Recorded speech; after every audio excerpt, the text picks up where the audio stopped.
Я не міг подібного уявити, до якої величини ми розростемося.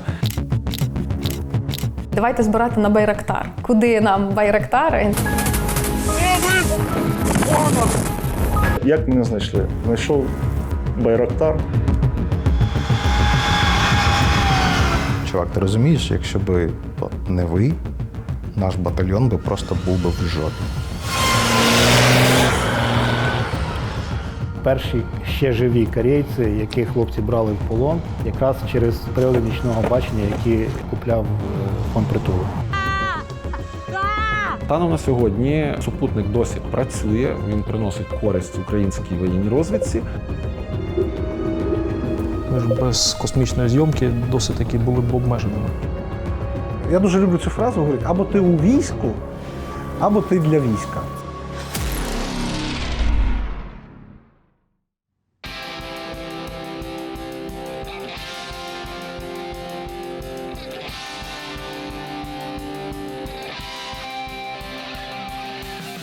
Карта з'явилася ще до повномасштабного вторгнення. Почепили на стіну, ми такі всі вау, це реально круто і така гарна. І я запитався, скільки це коштує, треба розрахуватися. Грошей не треба, повага, все і так далі. Просто тегніть нас в сторіс. І тут починається повномасштабка. І я тільки влітку 22-го згадую, що я не виконав обіцянку. І отримуємо зворотній зв'язок, що вже можете нічого не тегати, ви всі звернення до українців пишете на тлі цієї карти. Українці, цей день знову настав. У нас вже, кажуть, черга за такими картами, тому дякуємо за співпрацю. Фонд з'явився 21 липня 2020 року як наслідок співпраці моєї з Ганною Гвоздяр, яка, власне, і стане першою директоркою фонду. У нас було 3 людей: це Сергій, я і Майя, наш бухгалтер. І ми саме в розрізі фонду з Сергієм займалися цивільними такими ініціативами. У нас ряд якихось наших проєктів залишилися на сьогоднішній день вже на окупованих територіях. І на початку вторгнення ми ще підтримували зв'язок з дитячим будинком в Лисичанську. 4 напрямки, по яким ми на сьогоднішній день працюємо. Це мілітарний, гуманітарний, наш партнер військова школа «Буревітер» і наші центри готовності цивільних по всій Україні, де ми навчаємо. Наразі у нас є представлення в 20 регіонах України, тобто майже по всій Україні. Сучасна війна – це дрони, це мінування, це ІПСО і інші риси, які притаманні тому, про що ми нічого не знали. Тому одна із великих задач ЦГЦ – це саме дати осягнення того, що являє собою сучасна війна, щоб бути більш готовими до того, коли вона зачепить кожного. На сьогоднішній день в фонді працює порядка 120 людей.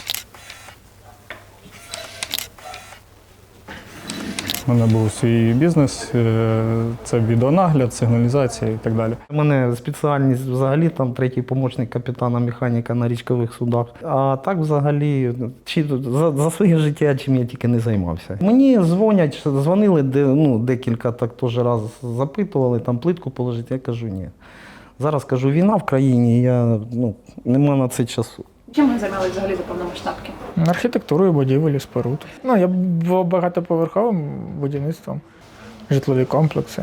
Тут було таке, тут ж є багато активістів, які в тому числі проти такої забудови, почали знайомитися, кажуть, це Як можна було купити 990 рацій? Щоб ніхто не казав, що Притула скупив все, 10 ми залишили в Німеччині. Останніх кілька місяців перед вторгненням перебували в режимі стендбай. Листопад, грудень місяць ми провели досить активно в комунікації з хлопцями з «Повернись живим». Ми в грудні багато об'їздили по лінії фронту на Донбасі, розвозячи допомогу, наводячи контакти. І тут уже синергія моїх потуг і ПЖ призвела до того, що комплексний підхід був до забезпечення необхідною допомогою зенітно-ракетних полків. І зрештою піком синергії волонтерської це була організація Центрального штабу Сил територіальної оборони тут в Києві. Добавляться кількість батальйонів, було 6, стане 10. І в зв'язку з цим буде і більше роботи, і потребує, скажімо, матеріальних ресурсів. Ми завезли туди досить багато техніки і необхідного обладнання для того, щоб був централізований пункт управління силами територіальної оборони. І це у нас був січень-лютий 22-го року. І слава Богу, що це трапилося. Потім Велика війна почалася якось.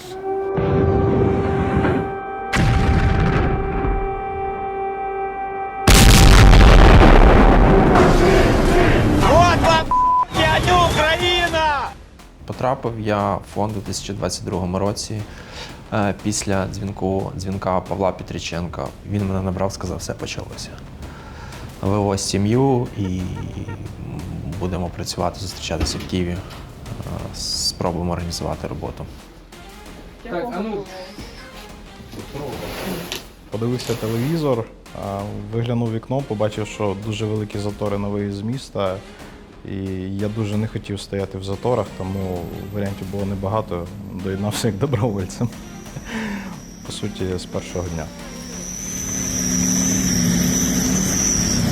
Я 12 років жила за кордоном, і як тільки почалась повномасштабна війна, я вирішила, потрібно повертатися. Пішла працювати на склад по гуманітарному напрямку, допомагати цивільним. Антибиотики вам дали? Да, антибиотики обязательно. Антибиотики. Я спочатку не знав, що я на фронті. Я просто думав, що тут збирається якісь там підпілля. Я дуже часто бачив, що Сергій тут ходить. Але я не знав, що це фонд Сергія Притули. Будь ласка, там 3 коробки стоїть. Допомогти треба? Так, оці 3 коробочки. Маленькі, ага, добре, давайте. Потік військових кожного ранку, от як тільки починало там світати, у нас вже тут черга людей, машин. Ждем. Все, мужики, слава Україні. Огромное вам спасибо. Того, що давали люди, було достатньо для того, щоб забезпечити викуп тут в межах країни, всього, до чого руки доходили. І вже потім ми почали затаскувати за меж України, швидко налагодили структуру в країнах Євросоюзу, відкрили хаб в Перемишлі, хаб в Львові, навели контакти з волонтерами в Сполучених Штатах Америки. Процес полетів. Я пам'ятаю перші, коли вже полізли в військове призначення товари, кажуть, ну це до військового аташе треба подзвонити. І дали номер військового аташе. Я 2 дня збирався просто з духом його набрати. Думаю, це ж військовий аташе, це я, нічого не знаю, зараз подзвоню, щось якесь дурне йому питання задам щось. А потім виявилось, що вони такі ж, типу, як і ми, нормальні, коротше.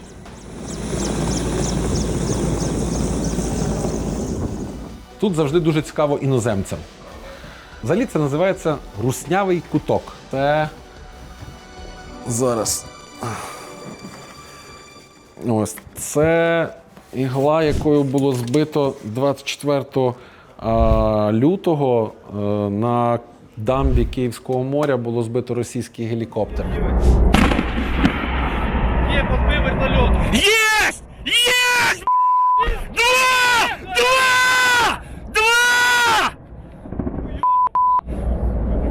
Волонтерський рух в Україні, його сила в тому, що це надзвичайно крута низова ініціатива, яка не чекала вказівок зверху. І саме ось ця незалежність від якихось субординаційних вертикалей дозволила нам бути мінімально бюрократизованими. Любі українці, цей день настав. Ми купуємо байрактари. Це були завжди ідеї Сергія, і зазвичай ми з командою такі трошки скептично відносились, тому що я ж людина приземлена, в мене там організація, налагодження процесів, документи, і Сергій тоді такий, давайте збирати на байрактар. І ми такі, байрактар. Куди нам байрактар? І він такий, ні, будемо збирати там на байрактар. На фонді була певна група людей, яка не вірила в успіх цього проєкту, але я радий, що ми змогли їх приємно розчарувати і за 3 дні зробити величезну історію. Була найбільша краудфандингова історія власне в Україні за часи незалежності. Анно Юріївно, покажіть, будь ласка, байрактар. Ось. А справжній? Справжнісінький народний байрактар. З вишивочкою. І донатили? Звісно. Донатив. Донатили. Це що значить не перекидали гроші? Звісно. Дуже хочу зараз обняти кожного з мільйонів українців, хто робив проект Народний байрактар реальністю. Це така магія фонду. Магія людей, які нам вірили. Я пам'ятаю, коли збір закінчився, ми не вірили в те, що ми зібрали стільки коштів.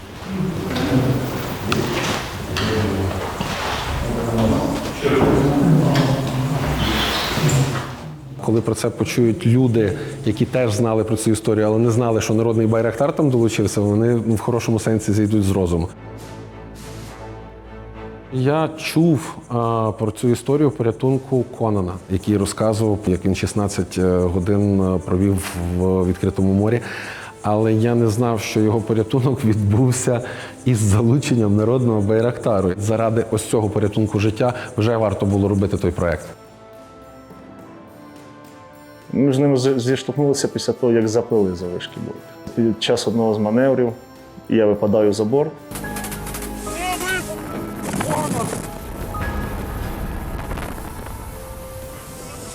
Тільки руками. Тобто такий рух на протязі 14 годин без перестанку я отак робив.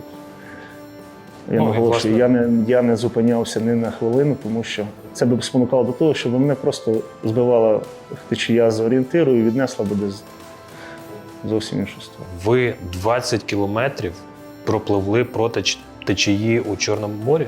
Так. Як мене знайшли? Знайшов байрактар по тепловізору. Звичайний політ мав відбуватись. Вийшли на пошуки людини. Надій було мало, чесно. З тим рахунком, скільки ми розуміли, що він вже провів якби в відкритому морі, тобто плюс сонце палить, зневоднення, це людський організм. Почали пошук. Завдяки саме цього борту, завдяки його обладнанню, що він дуже гарно бачить тепло на великих ділянках, побачили тепловий засвіт.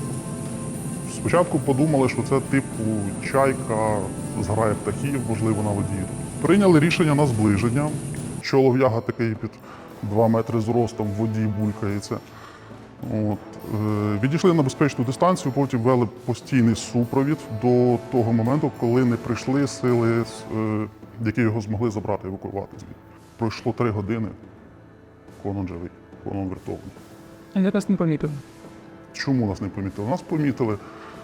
До нас по перехопленню також дійшла інформація, що і по нам працює зараз комплекс С-400, який стояв тоді в Криму, який, до речі, силами ГУР на наступний день було знищено за рахунок того, що вони просто радіолокаційно висвітили свою позицію.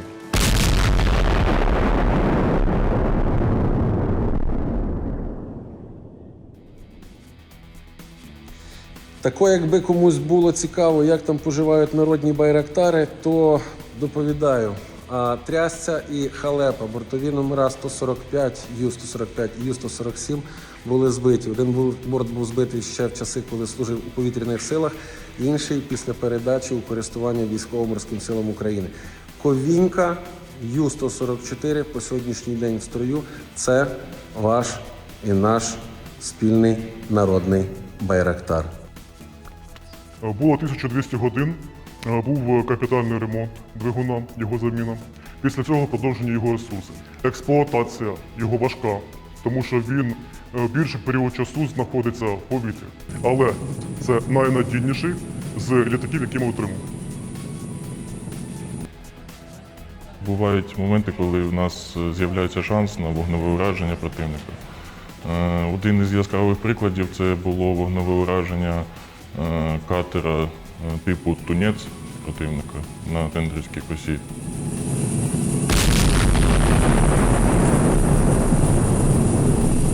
В момент вигрузки в них чи ротація там була, чи підвоз забезпечення. В момент вигрузки у нас борт зайшов і зробив скид, і разом з десантом знищили. Ремонтувати? За цей борт скажу, що ні. Цей у нас дуже, є інші борти, але цей борт у нас дуже гарний, ніколи у нас не було до них якихось претензій. Він такий класний, бо намолений.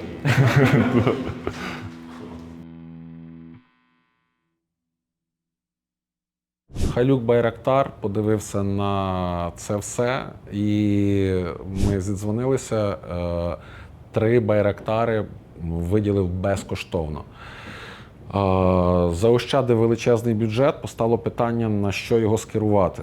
Шляхом тривалих майже 2 тижні перемовин було прийнято рішення спробувати придбати радарний супутник. Народний супутник, який у серпні придбав фонд Сергія Притули замість Байрактарів, окупив себе за 2 дні. За цей час ворог втратив більше бронетехніки, аніж коштує увесь проєкт. Про це на своїй сторінці у Фейсбуці повідомив міністр оборони Олексій Резніков. Слава Богу, що ми тоді його купили, тому що, наприклад, в одній із компаній, яка хотіла нам продати новий, а вони його запустять через 9 чи 10 місяців, і він у них через деякий час зійде з орбіти. Можемо собі уявити, який був би капець, якби ми туди вклалися.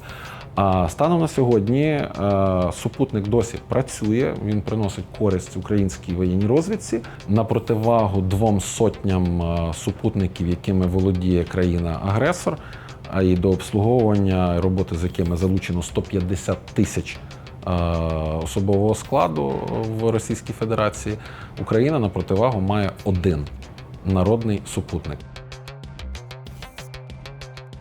Хотів би подякувати вам за цей проєкт, так званий «Народний супутник», який ми всі так називаємо. Це нам дуже сильно допомогло. Коли я кажу «нам», це не тільки організації, взагалі всім силам безпеки і оборони. Я перед нашою зустрічю трошки поцікавився в моїх підлеглих. От дайте статистичні дані, що ж ми напрацювали цим супутником. Як на мене, досить вражаюче. За цей час її було проведено, згідно наших, скажімо так, завдань, понад 2000 космозйомок. 2000 районів були відзняті. Як мінімум по половині були нанесені удари. За останній час точно ми його дуже часто використовували в Сумській області. Дуже часто. Це невід'ємна частина нашої роботи. Ми ж без космічної зйомки досить таки були б обмеженими. Моє улюблене за весь час використання народного супутника – це використання знімків з нього для подальшого успішного ураження великого десантного корабля і субмарини в доку Севастополя. Єдиний підводний човен, який значиться в звітності, в статистиці Генштаба, там, де у нас кожен день міняється там, кількість вбитих росіян, танки, бронетехніка, гелікоптери, і там є 1 підводний човен. Це його влупили не в останню чергу завдяки отриманій інформації від цього супутника. 1 червня Служба безпеки України проводить феноменальну операцію «Павутина».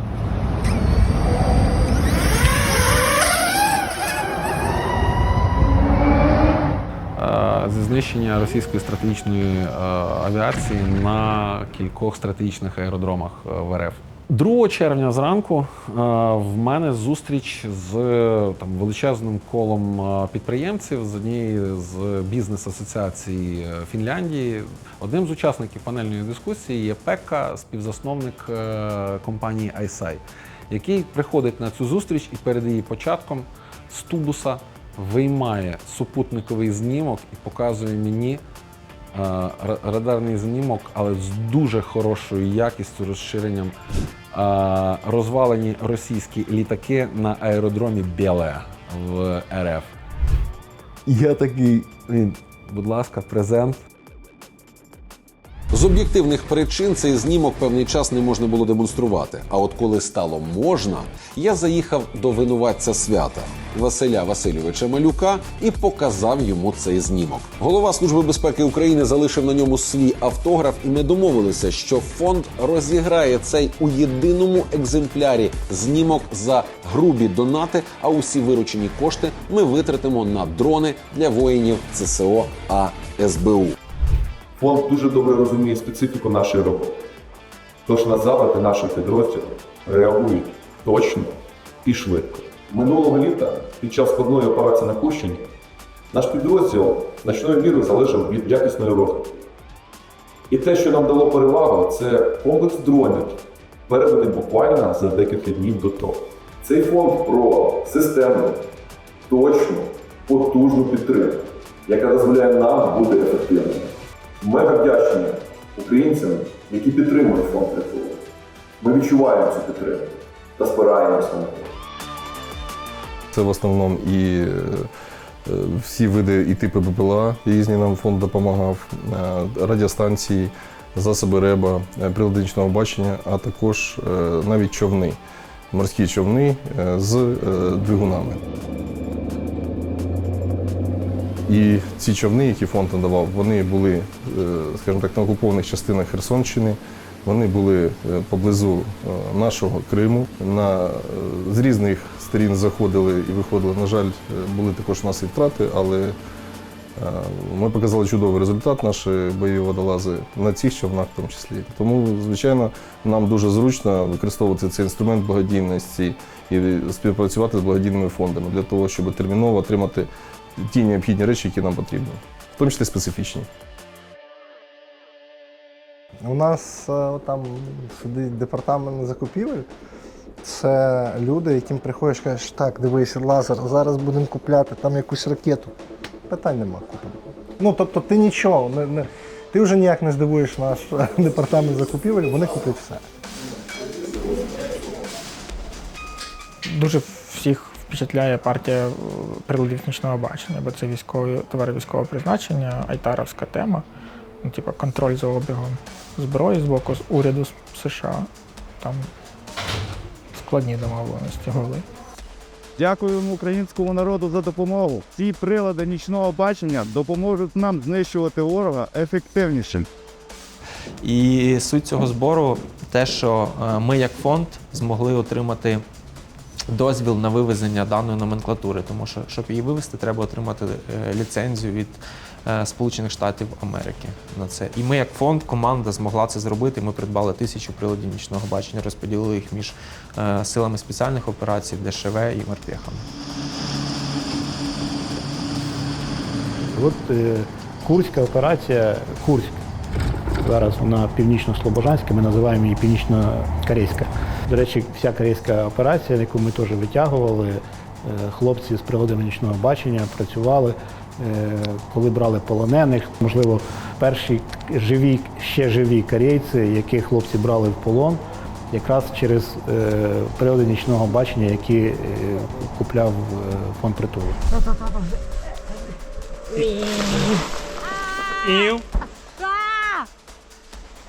Можно поднять. Надо.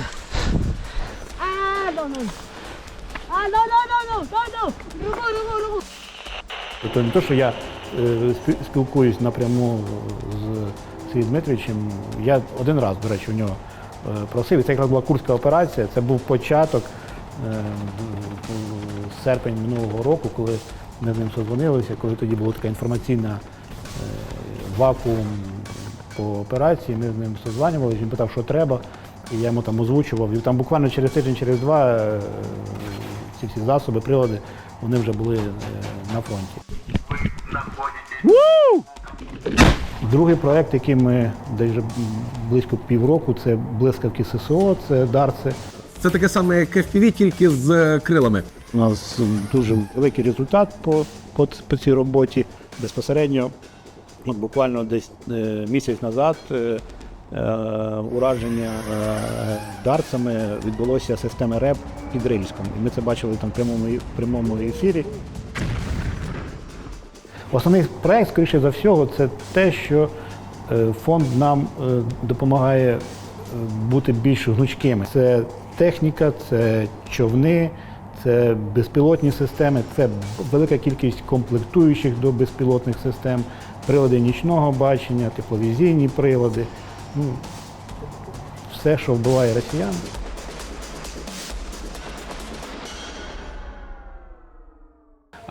Ми зараз в приміщенні, куди ми перевезли 2 департаменти з нашого фонду, тому що місця їм вже не вистачало. Тут у нас прошивка дронів відбувається. Тут зараз запах не передається. Привіт. Запах не передається, але він є. від всяких паяльників і всього, чим паяють. Тобто дві головні задачі, які виконуються тут департаментом технічним, це перше – анонімізація оператора дрона, друге – за рахунок 1001 прошивки захист самого дрону.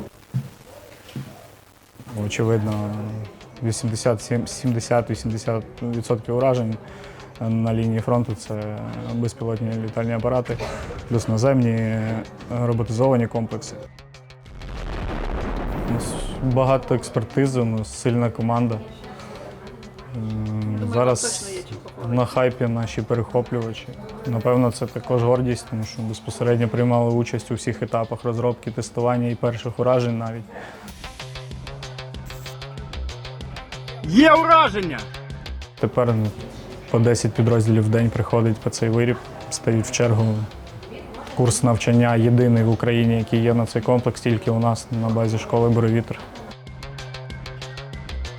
Ми пізніше всіх вийшли з проєктом по збиття розвідувальних дронів і літаків, але ми вийшли з продуктом, який має коефіцієнт успішності 88%.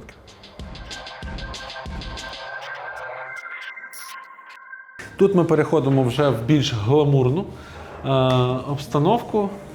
Це у нас відділ тактичної медицини нашого фонду. Допомагаємо! Тут у нас, до речі, дуже творчі люди. Гітари познімайте, будь ласка. Це ж у нас керівник департаменту Саша. Він і ресторатор, і дуже гарно вміє грати на гітарі. Ось тут у нас база інструкторської медицини. Себто тут розхідний матеріал, який наші інструктори використовують під час навчань особового складу. А ось тут знаходиться медицина, яку ми вже розфасовуємо, роздаємо, розкидаємо по різних підрозділах. Станом на зараз ми знаходимося на етапі підготовки до відкриття власної школи. Тобто рівень експертизи людей, технічного департаменту, дронщиків, кураторів напрямку безпілотних систем і тактичної медицини є вже такий, що ми готові виокремити це в окрему історію для того, щоб масштабувати навчання українських військовослужбовців. Про це сказано вже в сотнях, мабуть, інтерв'ю, що фонд не бере жодної копійки з донатів, які призначені на мілітарний напрямок собі на існування. Для цього створений окремий спеціальний рахунок, на який донатять окремі бізнеси, які розуміють, що стало і довго фонд не може працювати просто без грошей, тому що людям як мінімум треба існувати. І цей феномен міфу про 20% на власні потреби, він почався майже з початку великого вторгнення, влітку 22-го року. Цим займаються системно, безумовно, російські спецслужби і, на жаль, деякі українські політичні сили. Тому не вірте ворогам, не шукайте зраду там, де її немає, а просто донатьте тим, кому довіряєте. Це може бути фонд «Притули», інші великі фонди, невеликі фонди, напряму військовим, але Україна наразі потребує допомоги не менше, ніж в лютому 22-го року.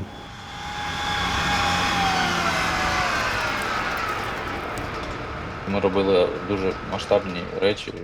Приміром, ми завезли найбільшу партію бронетехніки, яку завозили приватні особи взагалі в історії, мабуть, військових конфліктів.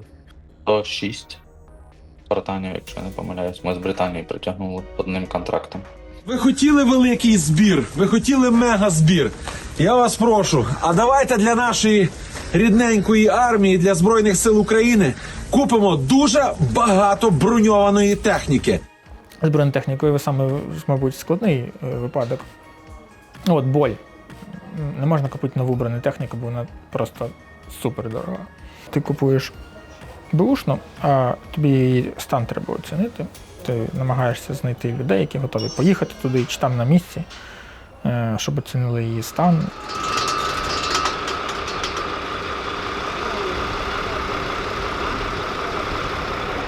домовляєшся з продавцем, чи він взагалі не проти гроші від тебе прийняти, бо деякі банки, наприклад, з України платежі блокують, особливо Британія зараз. Ну, типу, ти в фунтах, ну, вже рік або навіть більше, як ти в фунтах нічого не можеш в Британію заплатити.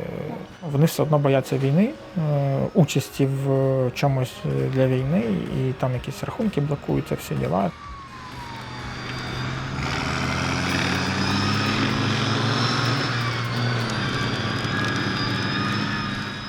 93-я бригада – це застосування спартанів безпосередньо на напрямку Часового Яра. Застосовується, і тут велика і окрема подяка безпосередньо фонду, то, що вони допомогли. Знову ж таки, відновлення збройної військової техніки або закупка специфічних запчастин, які допомагають швидше здійснити заходи ремонту. Ну що, друзі, я вас вітаю! У нас хлопчик! Збір на народні спартани є дуже знаковим, тому що, ну, забігаючи наперед, фонд за цих останніх 3 роки передасть на передову 250 одиниць бронетехніки, 191 БТР і бронеавтомобіль, які ми законтрактували у Великобританії, і 59 одиниць відновленої, відремонтованої трофейної техніки, включно з 9 танками Т-72. Друзі, це трофейний Т-72, який відновили за допомогою фонда Сергія Притули і ваших донатів. Просто зараз він їде вбити окупантів. Якщо не помиляюсь, то один чи 2 танки мені ремонтували трофейні. Він один якийсь Т-64, мабуть, а інший Т-72. Їхала колона техніки, багатьох знищили, цей танк кинули. Приїхали діти, забрали і їхали на танк. Все. Є робота, є КПД. Зробив роботу, отримав танк. Набрав, відремонтували танк. Потім знову робиш роботу і нищиш москалів.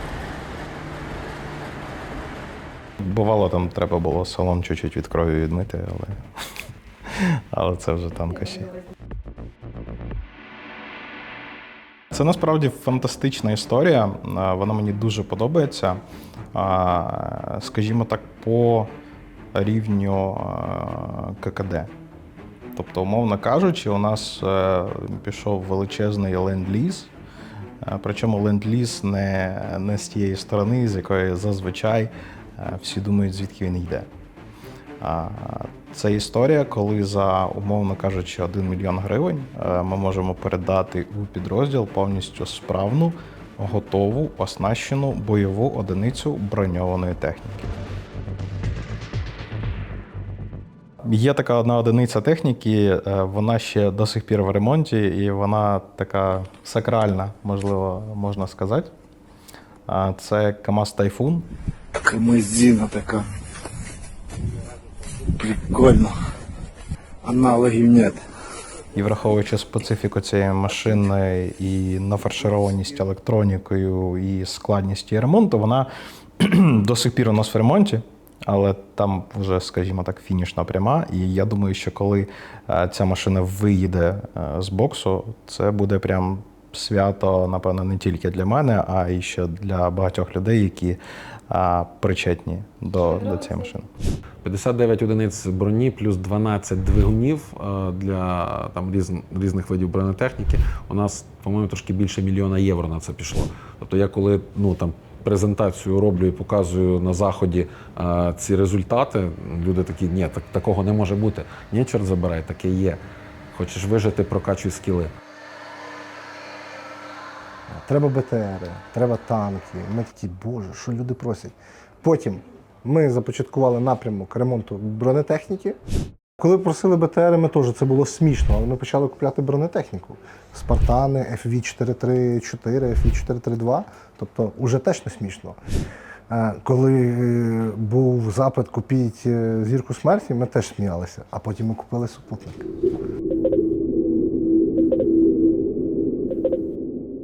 Якщо взяти весь перелік військових частин, то ми можемо тут затриматись до вечора. Всі військовим частинам, яким допомагає фонд Сергія Притули. Основний напрямок безпосередньо це ж знову ж таки це безпілотні літальні апарати, роботизовані комплекси, турелі, які були передані. В чому є унікальність, що безпосередньо це оперативність і швидкість виконання деяких завдань або прохань командира військових частин підрозділів. Відновлення озброєння військової техніки або закупка специфічних запчастин, які допомагають швидше здійснити заходи ремонту. Через фонд Сергія Притули знову ж таки збиралися кошти безпосередньо на безпілотні літальні комплекси типу «Шарк», завдяки яким ми здійснили коригування і знищення ворога.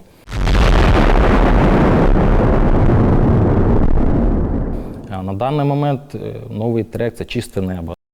Уже коли тут все трошечки стало спокійніше, була задача їхати в Дніпро робити логістичний хаб.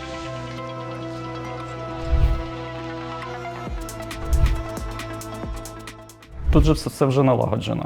Тобто майно формуються заявки в Києві, вони надходять в Дніпро, і в Дніпрі вже ми розвозимо по напрямкам. Там Запорізький, Південний напрямок, Східний, Харків, Суми. Ти ж розумієш, бачиш, що броніки треба покласти.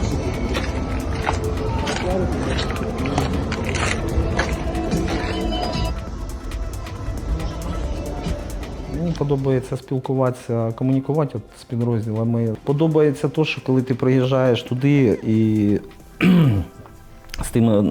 навіть з тими, що тільки ось знайомишся, є нові, з'являються підрозділи, нові хлопці. І вони приїжджають, вони дуже раді, вони обнімають, дякують. І, це дуже приємно. Наша робота там на Донбасі була постійна комунікація, знайомства і поїздки на фронт. Це прямо на фронт. Це прям там до Бахмута ми їздили, в підвалах жили там з хлопцями. І тільки там ми отримували справжній зворотній зв'язок. Що працює, що не працює, де, що, як. Я приїжджаю додому в Сумську область, підходжу до знайомих, а вони знають, що я працюю. А що, Притула в Канаді, в Канаду утік? Кажу, ви що, прикалуєтесь? Приїдьте в Київ, він там сидить. Те, що купили, те все передаємо військовим. Ніяких коробочок назад ми не забираємо. Як деякі казали, ага, Притула привіз, мав якийсь сфоткав і забрав їх з військовими. Ні, все, що передаємо, все воно йде.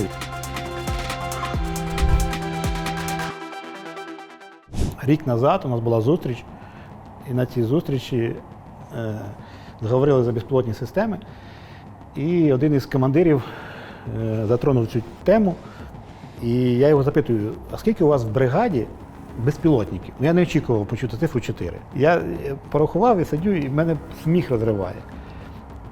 Я йому кажу, ви назвали цифру 4, а знаєте, скільки у нас? Я кажу, 2000. І він так сів, вони між собою спілкуються. І от в мене запитання завжди до партнерів. Ви готові воювати з таким противником, коли вам треба от такий ресурс, вам держава буде давати от стільки, а ви от стільки маєте ще самі достати. І це питання, тобто їх взагалі, оце все вибиває, а оце питання їх просто ставить в ступор. На початку багато хто запитував, кажуть, знаєте, от в світі такого ще ніхто не те, що не бачив, навіть не думав про таке. А як ви це провели юридично там і так далі. Нормальні питання, всі були здивовані. Так, мені, можливо, як людині, яка все життя служить державі, внутрішньо, може, і не дуже приємно було б визнавати, що волонтерство займає величезний об'єм, скажімо так, всіх наших логістичних потреб, але це просто факт. Це треба визнати, і я дуже вдячний, що це є. Без цього була б катастрофа. В Україні багато дивного, але все правильно. А як взагалі прийшла ідея з котом? Рома там періодично заїжджав до нас. Йому дуже сподобався Герич, а потім каже, так давай його розкрутимо. Кажу, давай якийсь збір зробимо, спробуємо. Ми зібрали перший 1 мільйон, купили 4 пікапи для ДШВ, потім вирішили цією стежкою йти, зробили другий збір, теж на 1 мільйон, теж 4 пікапа на ДШВ, і третій був збір з 50 FPV-шок, Кракен попросив. Тоді дуже терміново треба було, і кіт прийшов на допомогу, зібрав 3 мільйон. Ну, в ітогі він там робив 3 збори, 8 пікапів на ДШВ і 50 FPV-шок. Це залежить від наявності майна там на складі. В першу чергу все залежить від донатів. Да, в першу чергу кількість майна залежить від розмірів донатів. Тобто є донати, є майно. Є майно, є в нас робота. Є в нас робота, є допомога військовим. Дуже вам щиро вдячний, за щирого серця. Дякую за добре слово і дякую вам за службу. Да. Я, в принципі, не люблю голитися, а потім, ну так от, сам собі сказав, що поки війна не закінчиться, голитися не буду. Я роблю корисне. Я розумію, що від цієї допомоги залежить чиєсь життя, чиєсь здоров'я, та й наше взагалі існування. А морально так, щоб прям було важко, ну, то було важко на початках в Лисичанськ, Сєвєродонецьк, коли там були моменти, коли ти приїжджаєш, там був обстріл, ти їхав до них, а там взводу нема, там стоїть взводник і плаче, ти просто не знаєш, що робити.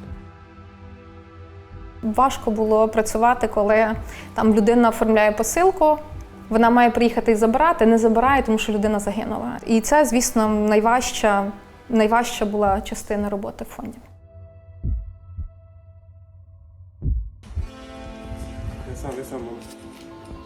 Зафиксируй как-то колеса. Це отримав поранення 5 червня 2022 року в тому самому броніку і касці, який мені подарував фонд. І вже коли вийшов з лікарні, через 3 місяці повернувся до Сергія і до Анни Гвоздяр з проханням допомогти нам дуже дорогими літаками EOS. Вони дорого коштують, нам треба було 5 комплексів. Сергій тоді, здається, за 9 днів зібрав. Я боюся збрехати, яка там сума в мільйонах гривень було. По-моєму, там кожен коштував чи 300, чи 600 тисяч, от не пам'ятаю. Але це величезні кошти для нас, звісно, що ми не могли це роздобути. Ну і до слова, коли звертався до військової частини своєї, що вони купили, мені задавали 350 тисяч питань, я розумів, що мені треба просто зараз, не знаю, це там місяця 3-4 на погодження цієї суми, тільки погодження, а там вже черга стоїть. То, власне, дякуючи Сергію, ці EOS своє відпрацювали. Я думаю, на 150%. Мілітарна допомога це не щось, по що можна пройти. Справа ж навіть не там в понад 9 мільярдах гривень, які були акумульовані за цих 3,5 роки завдяки всім добрим людям і бізнесам, які підтримують проекти фонду. Справа в тому, що ми бачимо результати цієї роботи. Деякі проекти фонду, вони частково можуть навіть міняти ситуацію. Я не перебільшую ситуацію на фронті на якомусь оперативно-тактичному рівні точно. 105 Mavic 3 Pro загальною вартістю 7 мільйонів 108 тисяч 500 гривень вирушають по підрозділах згідно попередньо заповнених заявок. Коли 100 мавіків на якийсь участок фронту вирішують дуже багато чого. Тому що з'являються очі, з'являються засоби, де можна гранати там відсікати наступ противника і так далі. І це міняє ситуацію. Наприклад, масований штурм росіян на Авдіївку в жовтні 23-го року був зупинений не в останню чергу завдяки FPV-дронам, які наші координатори блискавично в режимі просто авралу перли з Краматорська на Авдос. Я в Твіттері неодноразово бачив ці дописи від різних військових, де ми бачили ці бронеавтомобілі Snatch, Land Rover, які ми десятками закупили в Великобританії і роздали на різні роди військ. У нас немає такого, щоб ми комусь не допомагали. Всі роди військ, всі бригади отримували допомогу від фонду. І коли ти бачиш згораний цей Snatch, Але командир пише, що дякую, що зберегли життя моїх солдатів, тому що FPV-хами підбили, скидами спалили, але люди, які були всередині, не постраждали, не поранені, живі. Це безцінно. У мене в підрозділу плюс-мінус все є, але іноді звертаємося, да, розвідувальними безпілотними засобами. Я стараюсь не наглядь, чесно кажучи, бо це трохи, типу, як цей конфлікт інтересів. Там великих потреб, щоб я ходив за притулу і оце, типу, дай, ну такого немає. У мене були ударні літаки, нам передані багаторазові, я не буду говорити за які. Це літаки дальнього ураження, 50 кілометрів. Ми гарно і вражаємо і автомобільну техніку, 3D-пластик, попрошу. Дивіться, всі майстерні цукрарні, як то кажуть в народі, ну, скажімо так, 60% чого ми виробляємо, це, чого ми використовуємо, це виробляємо самі. І тому 3D-пластик іде в безмежній кількості. На одного москаля треба там пів кілограма. Умовно. Я попрошу, тонну попрошу. Думаю, за тиждень буде в мене. В якийсь момент не побоялися лізти за кордон. Були моменти, коли ти от дуже думаєш, все, ти вже нижче не знайдеш, а потім хлоп, ти знаходиш ще нижче. Цінами. Тобто ми купували майно від 30 до 50% дешевше, ніж воно тут обходилося. Його треба. От цікаві наслідки після того, що ми зробили. Наприклад, ми робили збір на діпстрайки, і це відчувається, це дуже приємно. Ну, давайте згадаємо першими такими публічними, я б сказав, застосуваннями бобрів. Були випадки, коли всі їх побачили під час вражень об'єктів в місті Москва. Це всі пам'ятають, як вони тоді летіли. Такого не було. Це туди. А в цілому вони знищили вже величезну кількість досить таки серйозних об'єктів.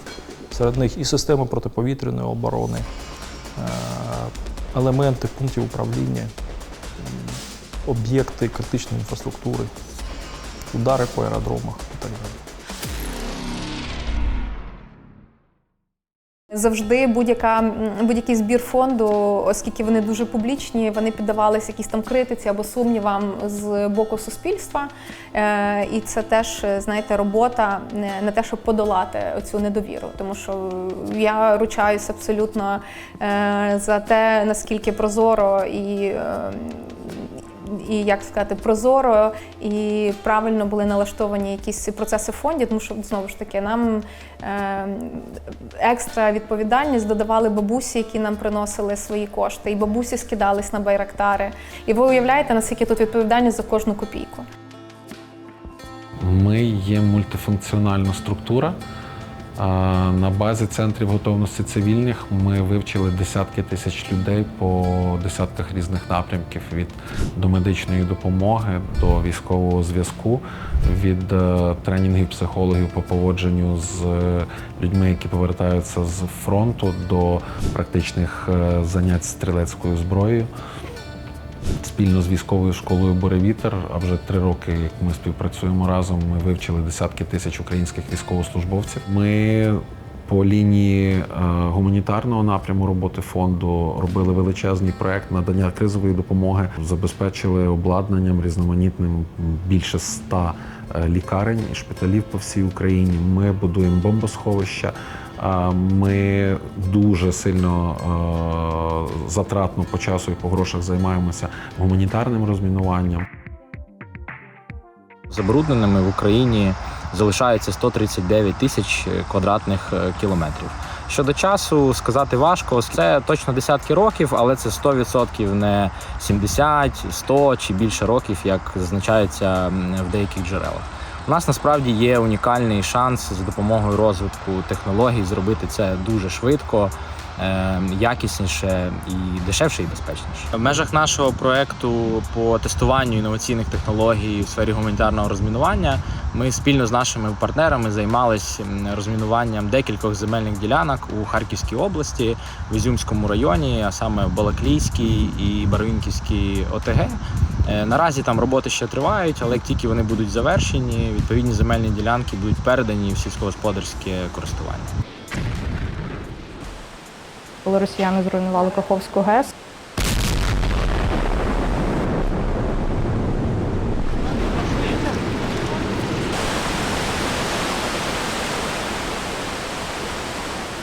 наш фонд теж буквально за декілька днів ми зібрали близько 15 мільйонів гривень і швидко, оперативно. Це теж була найшвидша наша закупівля. За один день ми закупили і човни, і муловідсмоктувачі, і гідравлічні такі апарати спеціальні, і цистерни. І ми за 3 дня всю цю допомогу вже доставили до Херсонщини. І навіть пам'ятаю, тоді по дорозі, коли ми обламалися, то нас зупинилися з одного населеного пункту люди і нам допомогли на вірі, дали свій бус, заправили його, перегрузили, допомогли нам перегрузити все обладнання, ще подарували човна, щоб ви передали людям в Херсоні, кому там потрібен. І ми так далі доїхали. А найбільша цінність взагалі фонду, як на мене, це люди. Звісно, там хтось йде служити, когось, на жаль, з нами вже немає, тому що є люди, які загинули. Часом скучаю. Якимось проєктами, які ми там робили, я прям дуже сильно горів і горжуся. Я дуже люблю цю фразу, говорить, або ти у війську, або ти для війська. Наша справа з повагою поставитися до рішення людини, яка вирішила покинути колектив і вважає, що більше користі буде приносити у війську. Ой, жесть. Боже, я тільки в камеру увидела. Як тільки почалось повномасштабне вторгнення, я була в Маріуполі. Я думала одразу про мобілізацію, але вирішила спробувати використати свої знання та навички в допомозі армії. У мене є прям улюблений мій збір. Це «Можем повторити». Це був збір на мороки. Це далекобійні БПЛА, які летять далеко вглиб Росії. І я вважаю вінцем свого творіння на фонді це відео там, де мороки уражають цілі в Москві під пісню «Hit me baby, one more time». Я розуміла, що я все ще можу більше. І якщо я можу, чому я це не роблю? Тепер я це роблю.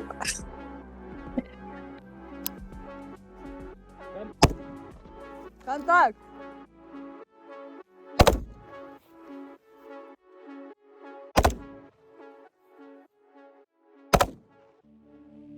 Я з Луганщини, і в 2014-му вже війна мене застала. Це місто Попасна, воно було окуповано в 2014-му, потім його деокупували, а потім в 22-му його знову знищили. Ваші батьки, так? Мій тато служить механіком-водієм БТР. Найбільше, мабуть, значення має те, що в фонді було багато кризових ситуацій, стресостійкість розвинута просто до уровня Бога. Переработки теж дали змогу підготуватись до армії, скажімо так.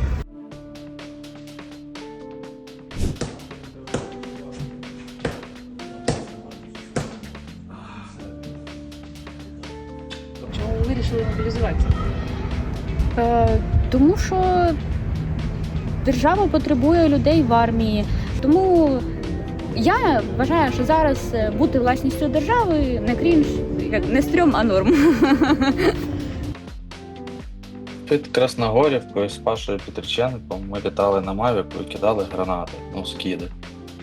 І мені подзвонили і сказали з'явитись завтра в Бучанській РТЦК. Я сказав, що я не можу з'явитися в Бучанській РТЦК, бо я на Донбасі. Вони мені повістку в Viber скинули, і я думаю, що це не стандартна практика. Взагалі, в цілому. Я військовозобов'язаний, я приймав присягу, я офіцер запасу. Це мій обов'язок іти служити. Тому, все абсолютно логічно. А те, що Павло в квітні вже долучився як військовослужбовець, мобілізувався, ну я не одразу це дізналася. А потім я така дивлюсь, думаю, що він в формі, ну прям в такій от військовій. Я кажу, ти у військовій? Так, тільки зараз мамі не кажи, я тато сказав, трошки пізніше мамі скажу.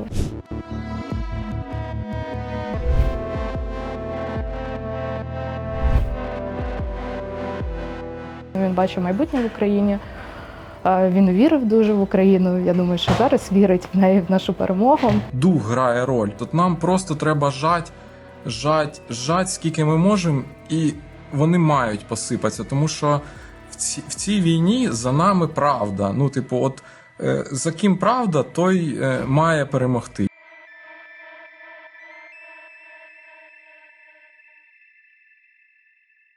Саша писав, це був грудень 23-го, перепрошую, цитую мовою оригіналу. Сьогодні у мотолигу, замерз як цуцик. І це він показує, вони на броні зверху і тягнуть за собою цю мотолигу. Ми прийняли, переробили, повернули і, на жаль, от, не знаю, тиждень чи днів 10 після того, як ми з Сашою зустрілися на Донеччині, він загинув. Я повинен тут бути. Я вважаю, що тут від мене є користь, і я тут потрібний хлопцям. Я бачу, що я тут роблю правильні речі. Тому поки війна, я буду тут.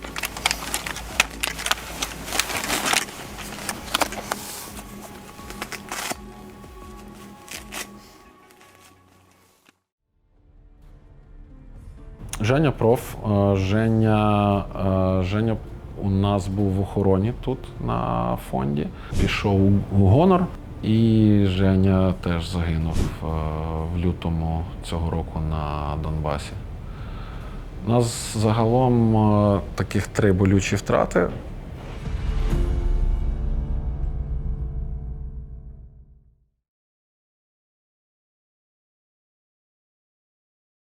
Ми на фонді все-таки, так само як ми, не хотячи нікого розчарувати і комусь зробити боляче, але в 2024 році ми казали, стратегія роботи фонду на 2025 рік – це гаряча фаза війни. Ми поки що не бачимо підстав на 26-й чи навіть на 27-й рік не планувати роботу фонду як роботу організації, яка працює під час гарячої фази війни. Питання тільки, на які напрямки ми будемо більше витрачати кошти наших донорів, зважаючи на розвиток вітчизняного Мілтек. Після війни я переконаний, що мілітарна складова фонду сплюснеться десь до 5% всіх затрат часу, людей, грошей на мілітарну складову. На 95% ми перейдемо в роботу по лінії гуманітарних проєктів, залишивши, звичайно, гуманітарне розмінування, тому що на це буде попит ще на десятиліття вперед. Росія розуміє тільки силу. Тобто тільки коли вони будуть розуміти, що вони отримують по сраки, вони починають заспокоюватися. Тому миром, переговорами я нічого не надіюся, тому що це не спрацює. Ми це історично бачили циклічно багато разів. Навряд чи колись, будучи вразливими, Росія не скористається шансом, щоб знову напасти або затягнути нас в свою сферу впливу. Тому в нашому випадку мир – це є підготовка до війни, і мир – це готовність в будь-якому моменті дати відсіч удару, який може статися. Тому наш підхід не сильно думати над тим, що буде, а просто робити максимально можливо в цій ситуації. Так співпало, що ми народилися в такий час. Ну так сталося. Ти вже нікуди від цього не дінешся. Ти чи будеш боротися з цим, чи там нічого не будеш робити. Я вибираю боротися з цим. На горизонті є один цікавий проєкт. Я буду дуже щасливий, якщо ми зможемо його запустити, тому що у мене такі метелики в животі були, мабуть, оце тільки перед збором на Байрактари. Я точно знаю, що цей проєкт відгукнеться українцям. Дуже хочу його запустити, тим більше, що там бюджет перевершує бюджет Байрактарів. Але це ж українці, ми спроможні на все.